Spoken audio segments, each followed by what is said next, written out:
ஒரு குருவி ஒரு மரத்துக்கிட்ட போய் கேக்குது, நான் இங்க கூடு கட்டிக்கிட்டுமான். மரம் சொல்ல, என்கிட்ட வேணாம், நான் சின்ன கூடு தான் கட்டுவேன், என்கிட்ட வேணான்.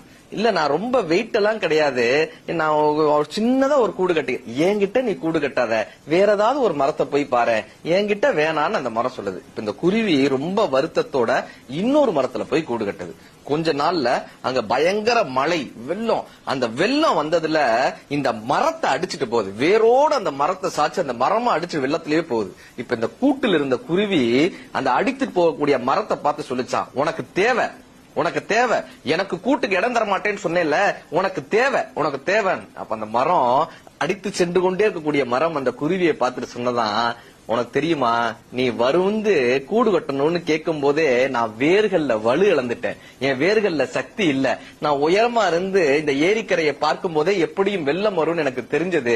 ஒருவேளை நான் அடித்து செல்லப்பட்டா உன் கூடும் அழிஞ்சிருமேன்னு சொல்லிதான் என்கிட்ட கூடு கட்ட வேணான்னு நான் உங்ககிட்ட தயக்கத்தோட சொன்னேன்.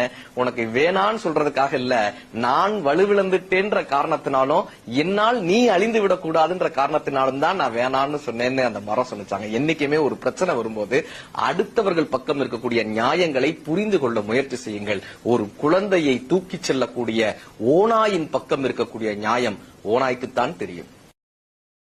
Download ShareChat.